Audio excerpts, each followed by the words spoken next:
Hello दोस्तों, स्वागत है आप सबका एक बार फिर से चैनल पर। यहाँ पर हम लोग UP triple S C VPO के लिए ये प्रैक्टिस सेट जो संख्या है वो 10वां है जो कि हम करने वाले हैं।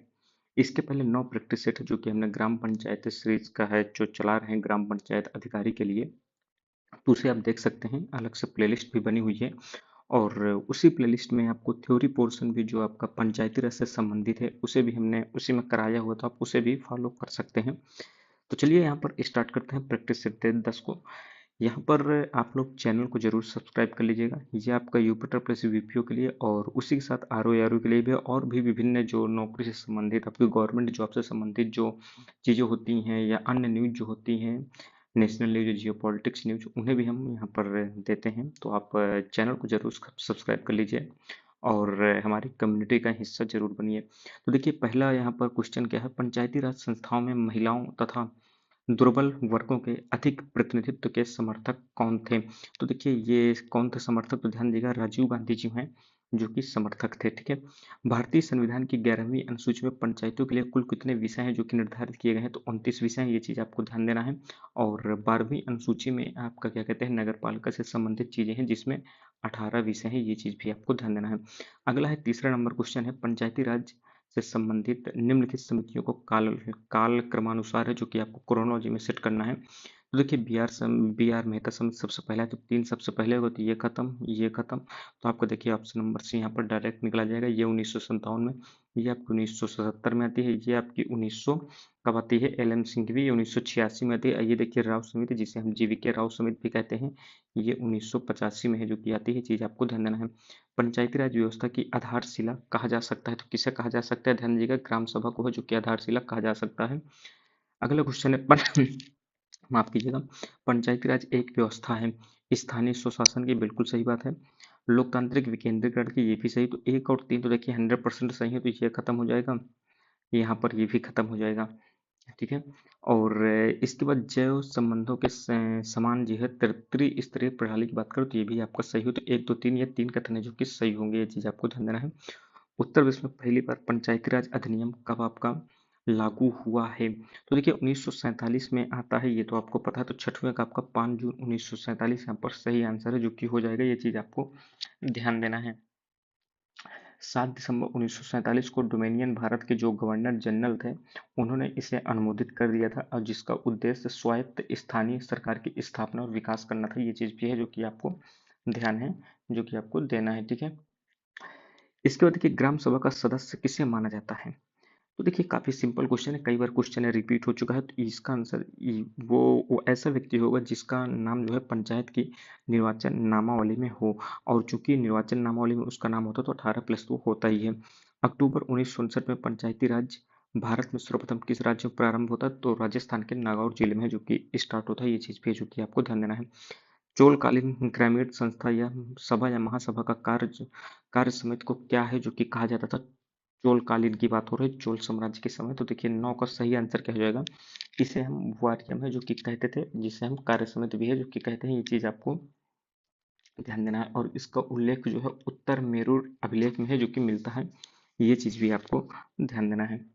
अगला क्वेश्चन है, एक सेकेंड, 10वां नंबर है, निम्नलिखित में से किसे स्थानीय सुशासन को भारत में लागू किया? तो देखिए, स्थानीय सुशासन के इन्हें पिता भी कहते हैं, लॉर्ड रिपन को।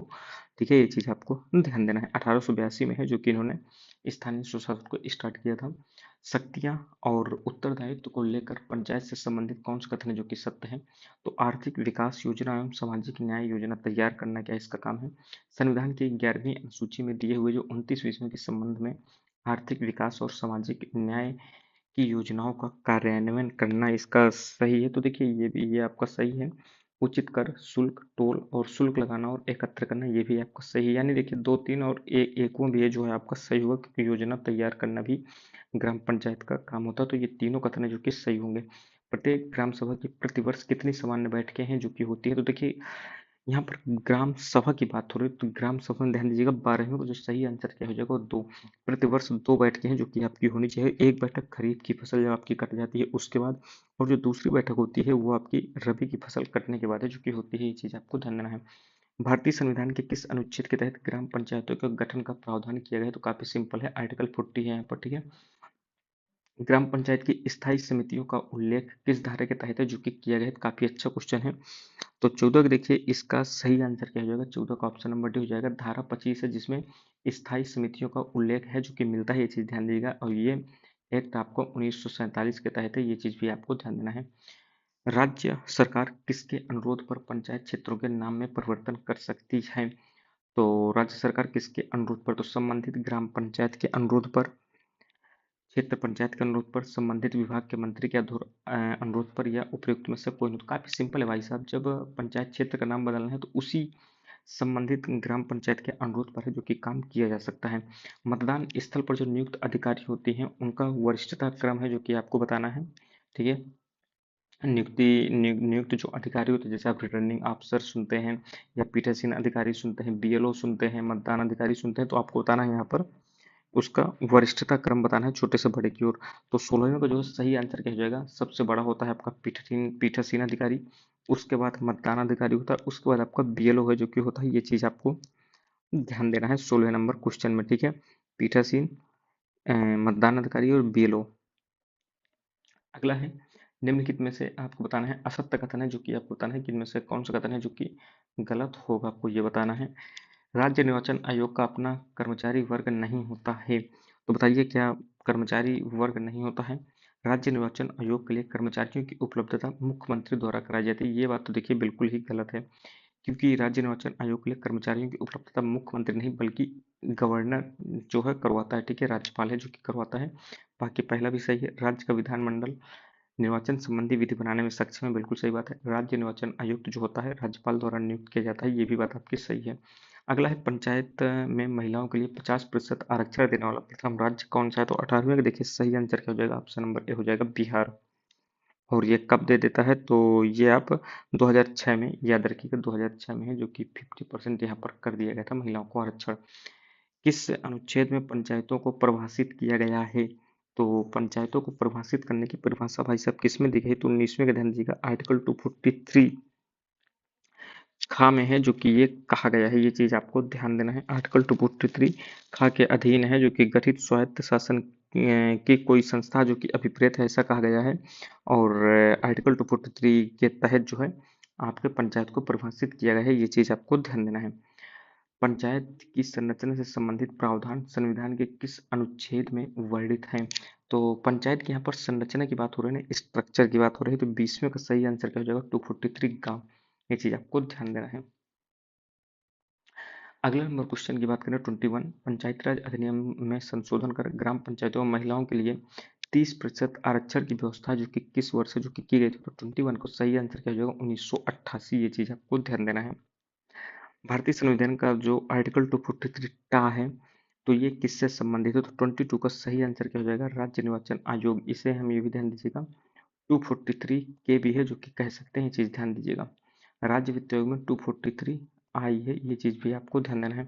प्रधानमंत्री आवास योजना ग्रामीण जो है, तो इसका जो है पुनर्गठित ग्रामीण आवास योजना की शुरुआत है, जो कि कब की गई थी? तो 23 का सही आंसर क्या हो जाएगा? ऑप्शन नंबर डी हो जाएगा, 2016 में है, जो कि इसको स्टार्ट किया गया था, ये चीज आपको ध्यान देना है। निम्नलिखित में कथनों पर विचार करना है। संविधान का जो अनुच्छेद है आर्टिकल 243 इसके अंतर्गत आर्थिक विकास एवं सामाजिक न्याय का उल्लेख है, जो कि किया गया है। तो बताइए क्या ये बात सही है? बिल्कुल सही बात है। संयुक्त राज्य पंचायती राज अधिनियम जो 1947 इसकी धारा जो 15 का है, इसमें ग्राम पंचायत द्वारा प्रतिवर्ष पंचायत क्षेत्र के लिए एक विकास योजना तैयार करने का प्रावधान है, ये भी बात आपकी बिल्कुल सही है। तो ऑप्शन नंबर सी यहाँ पर सही हो जाएगा। स्वच्छ भारत मिशन के तहत भारत के सभी गांव, ग्राम पंचायत, जिलों या केंद्र शासित प्रदेशों में कब तक 100 मिलियन से अधिक शौचालय का निर्माण कर स्वयं को ओडीएफ घोषित किया जाएगा, यानी 10 करोड़ लगभग शौचालयों के निर्माण की यहाँ पर बात की जा रही है। तो कब तक घोषित करने की बात की गई थी? तो देखिए 25वें को जो सही आंसर क्या हो जाएगा? ऑप्शन नंबर ए हो जाएगा, 2 अक्टूबर 2019। इसे अब एक्सटेंड कर दिया गया है आगे समय के लिए। सी रंगराजन जी की बात करें तो ये देखिए वित्त आयोग के अध्यक्ष थे, लेकिन कौन से नंबर के थे, ये चीज आपको बताना है। तो 26 का जो सही आंसर क्या हो जाएगा? ऑप्शन नंबर बी हो जाएगा, 12वें थे।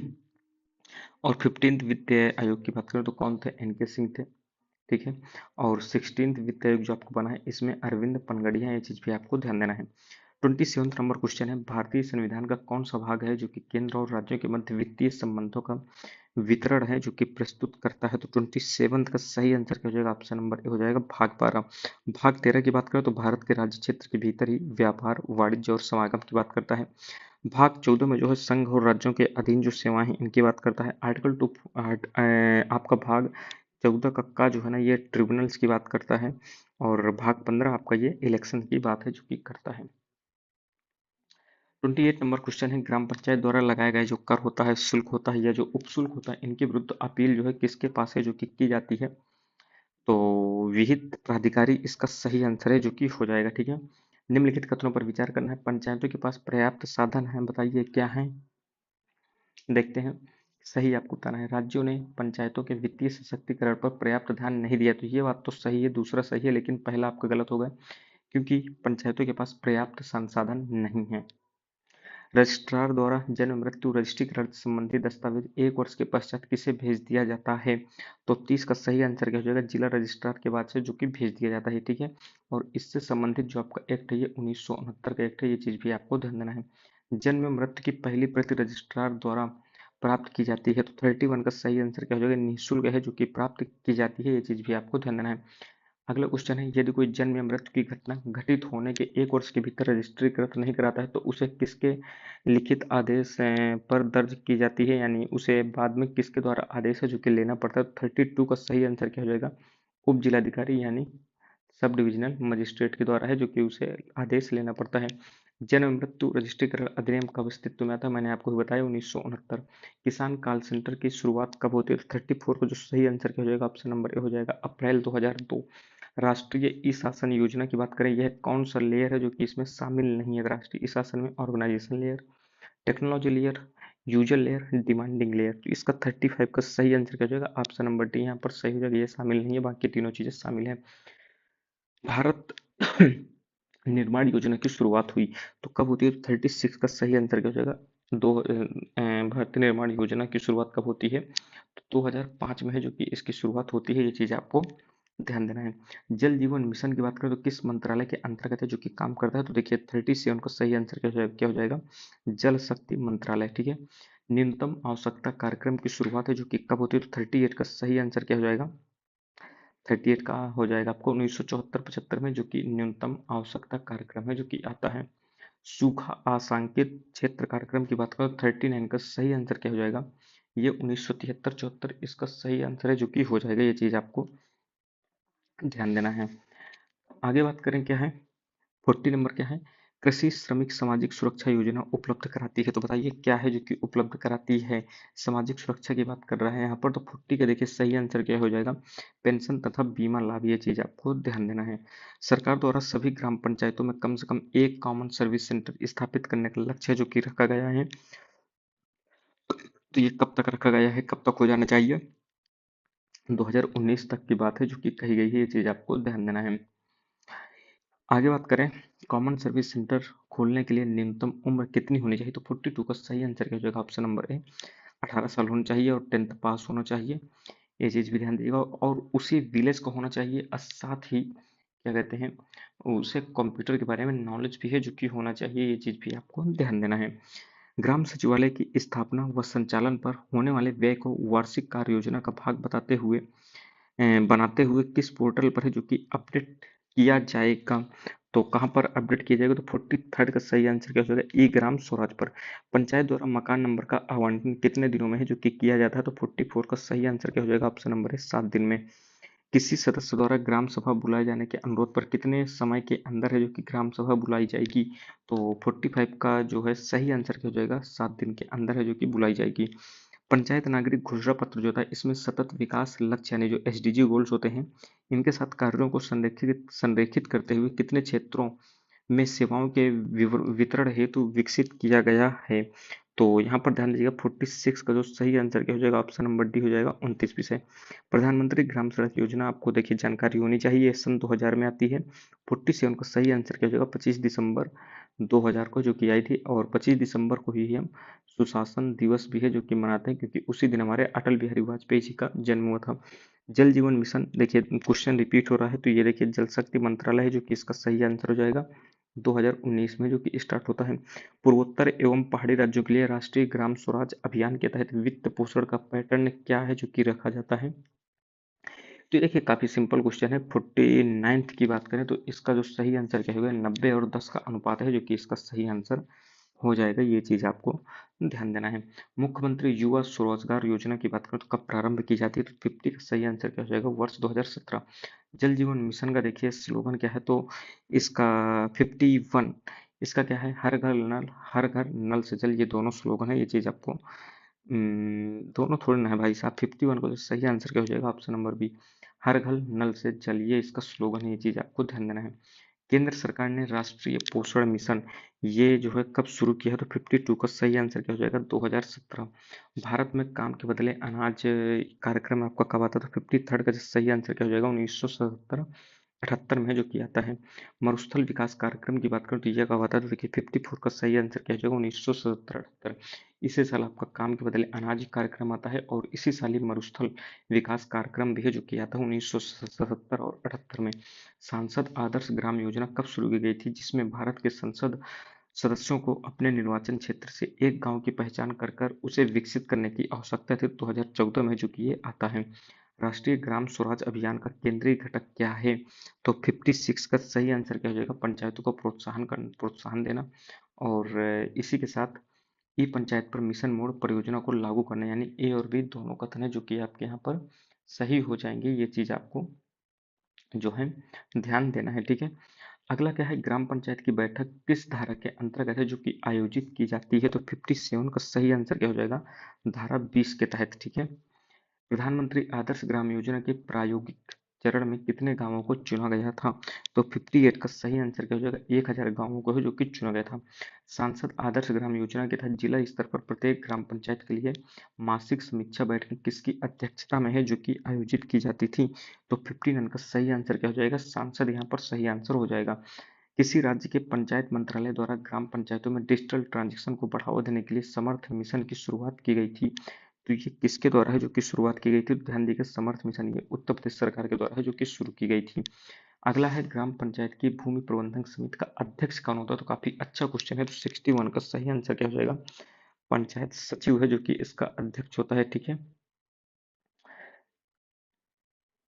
इसमें दो दोस्तों 61 का देखिए, ग्राम पंचायत भूमि प्रबंधन समिति का अध्यक्ष पूछ रहा है ना, तो अध्यक्ष आपको ध्यान देना है, ग्राम प्रधान होगा। ये चीज आपको ध्यान देना है। अगर यही इसकी जगह सचिव पूछ ले तो यहाँ पर लेखपाल होगा, लेकिन पंचायत सचिव यहाँ पर सही आंसर नहीं होगा, ये 100% गलत है यहाँ पर, ठीक है। अगला क्या है, 62 ग्राम स्तर पर जन्म मृत्यु पंजीकरण का कार्य किसके द्वारा जो कि किया जाता है, तो जन्म मृत्यु पंजीकरण का कार्य किसके द्वारा किया जाता है, 62 का जो सही आंसर क्या हो जाएगा, यहाँ पर ऑप्शन नंबर सी हो जाएगा, ग्राम पंचायत अधिकारी। ये चीज आपको ध्यान देना है। सांसद आदर्श ग्राम योजना का प्रेरणा स्रोत कल्पना, प्रेरणा स्रोत क्या है, तो देखिए 63 का सही आंसर क्या हो जाएगा, ये महात्मा गांधी की ग्रामीण विकास की संकल्पना से प्रेरित था। ये चीज आपको जो है ध्यान देना है। ग्राम सभा की बैठकों के बारे में सूचना कौन जारी करता है, तो देखिए काफी अच्छा क्वेश्चन है। 64 का सही आंसर क्या हो जाएगा, पंचायत सेक्रेटरी, ठीक है। सामुदायिक विकास कार्यक्रम की शुरुआत जो है आपकी कब होती है, तो 1952 में तो होती है, ये तो पता है, लेकिन एग्जैक्ट डेट की बात आ जाए तो 2 अक्टूबर 1952, ठीक है। एएलयू, अब देखिए 66 से लेकर 80 तक आपके कंप्यूटर से संबंधित क्वेश्चन है, तो उन्हें हम देख लेते हैं। ALU is the part of, तो एएलयू बताइए किसका पार्ट है, तो सीपीयू का पार्ट है। निम्नलिखित में से कौन सा भारत द्वारा विकसित सुपर कंप्यूटर है, तो ये परम युवा 2 है, ठीक है। भारत के जितने भी सुपर कंप्यूटर है तो परम सीरीज वहां पर जरूर लगी रहती है, ये चीज ध्यान दीजिएगा। कौन सा वितरण है जो कि कौन सा वितरण मोड है जो कि क्लाउड कंप्यूटिंग वातावरण का एक उदाहरण है, जो उपयोगकर्ताओं को वेब आधारित ईमेल सेवा है जो कि प्रदान करता है, तो 68 का जो सही आंसर क्या हो जाएगा, सॉफ्टवेयर एज अ सर्विस।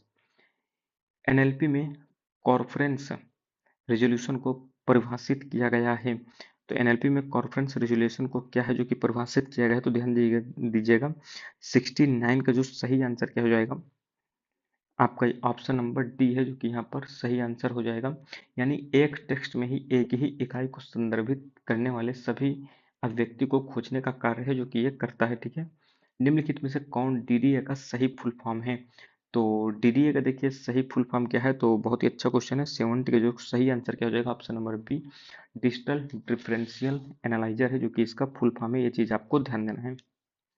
सूचना प्रौद्योगिकी के संदर्भ में नई उपयोगी जानकारी प्राप्त करने के लिए पहले से मौजूद बड़े डेटाबेस की जांच की प्रक्रिया को है जो कि हम क्या कहते हैं, तो इस जांच की प्रक्रिया को हम लोग कहते हैं 71 का जो सही आंसर क्या हो जाएगा, ऑप्शन नंबर बी हो जाएगा, माइनिंग। ये चीज आपको ध्यान देना है।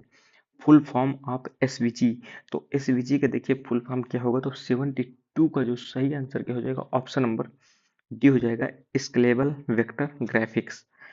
नेटवर्किंग सिस्टम में डीएचसीपी का पूरा नाम क्या है, display house control protocol, dynamic host control point, dynamic host configuration protocol और डाटा होस्ट कंट्रोल पैनल। तो 73 का जो सही आंसर क्या हो जाएगा, ऑप्शन नंबर सी हो जाएगा, dynamic host configuration protocol. MS word जो 2016 का है, इसमें किस प्रकार के मोड का अंग्रेजी भाषा टेक्स्ट एडिटिंग करने के लिए उपयोग किया जाता है, जिसमें नए अक्षरों को टाइप करने पर वहां किसी मौजूद वर्ड यानी कैरेक्टर को इंसर्शन पॉइंट के दाईं ओर जो है रिप्लेस कर दिया जाता है। तो 74 का सही आंसर क्या हो जाएगा, ओवर टाइप मोड यहाँ पर हो जाएगा। ठीक है। 75 नंबर क्वेश्चन है, माइक्रोसॉफ्ट वर्ड जो 2016 है, इसके पैराग्राफ फॉर्मेटिंग हटाने के लिए कौन सा शॉर्ट कुंजी है जो कि दबानी होती है। तो फॉर्मेटिंग हटाने के लिए यहाँ पर कौन सी दबाएंगे, तो ध्यान दीजिएगा 75 को जो सही आंसर क्या हो जाएगा, ऑप्शन नंबर डी हो जाएगा, कंट्रोल प्लस क्यू। ये चीज आपको ध्यान देना है। वर्ड, माइक्रोसॉफ्ट वर्ड में डिफॉल्ट जूम का स्तर कितने पर है जो कि सेट होता है, तो 76 का सही आंसर ऑप्शन नंबर सी हो जाएगा, 100%। इनमें से कौन सा संग्रह प्रारूप नहीं है, जिप भी है, आर भी है, और यहाँ पर देखिए डॉट एक्सएल एक्सएक्स जो है ये स्टोर करने का एक प्रारूप नहीं है, बाकी टार, चिप और रार जो है ये तीनों हैं। वीडियो चैट या वीडियो कॉन्फ्रेंसिंग में उपयोग होने वाला जो छोटा डिजिटल कैमरा होता है, इनमें से कौन सा है जो कि होता है, तो 78 का काफी अच्छा क्वेश्चन है, वेब कैमरा है। आप लोग कंप्यूटर वगैरह देखते होंगे तो वेब कैमरा जानते होंगे। इंटरनेट की शुरुआत किस रूप में है जो कि की गई थी, तो देखिए ये कैसे शुरुआत की गई, तो 79 का सही आंसर क्या हो जाएगा, option number B, network for the defence force in America. ये चीज आपको ध्यान देना, अमेरिका में डिफेंस फोर्स के लिए है जो कि नेटवर्क बनाया गया था सबसे पहले। डॉट डॉट उपयोगकर्ता और हार्डवेयर के बीच जो है एक इंटरफेस का काम है जो कि करता है। तो 80 का देखिए काफी अच्छा क्वेश्चन है, ये ऑपरेटिंग सिस्टम है जो कि यूजर और हार्डवेयर के बीच में एक इंटरफेस का काम है जो कि करता है। ठीक है। अगला है 81 से देखिए आपके 100 तक यूपी स्पेशल है। तो प्रशासनिक सुविधा के लिए उत्तर प्रदेश में कितने शहरी निकाय हैं, तो प्रशासनिक सुविधा के लिए कितने उत्तर प्रदेश में शहरी निकाय हैं, 81 का डी हो जाएगा, 915। उत्तर प्रदेश में निम्नलिखित जिलों में से किसमें जनगणना 2011 के अनुसार निम्नतम साक्षरता दर है जो कि देखी गई है, तो आपका कौन सा है, तो 82 का सही आंसर क्या हो जाएगा, ऑप्शन नंबर डी। भारत की जनगणना 2011 के अनुसार उत्तर प्रदेश के निम्नलिखित शहरों में से कौन सा शहर है जो कि मिलियन शहर नहीं है, तो 83 का देखिए सही आंसर क्या हो जाएगा, यहाँ पर ध्यान दीजिएगा 83 का सही आंसर क्या हो जाएगा, ऑप्शन नंबर डी, मुरादाबाद। ठीक है। और उत्तर प्रदेश में 7 मिलियन शहर हैं, या तो हम उसे मिलियन प्लस शहर भी है जो कि कहते हैं, ये चीज आपको ध्यान देना है। मुरादाबाद की जनसंख्या की बात करें तो ये कितनी है, तो 8.9 लाख के आसपास है। ठीक है, यानी 10 लाख से कम जनसंख्या है। कल्प योजना है आपकी किससे संबंधित, तो देखिए 84 का जो सही आंसर है, प्राथमिक शिक्षा को वहां पर गुणवत्ता को सुधारने के लिए है, उससे संबंधित है। उत्तर प्रदेश रेलवे पुलिस में कितने अनुभाग हैं, तो 85 का सही आंसर क्या हो जाएगा, ऑप्शन नंबर ए, 6 हैं। कौन कौन से हैं देखिए, मुरादाबाद है, लखनऊ है, गोरखपुर, प्रयागराज, आगरा और झांसी। भारतीय चारागाह एवं चारा अनुसंधान कहाँ है आपके, तो झांसी में है। उत्तर प्रदेश में कौन सी निम्नलिखित जनजाति है जो कि दीपावली को शोक के रूप में मनाती है, तो थारू जनजाति है।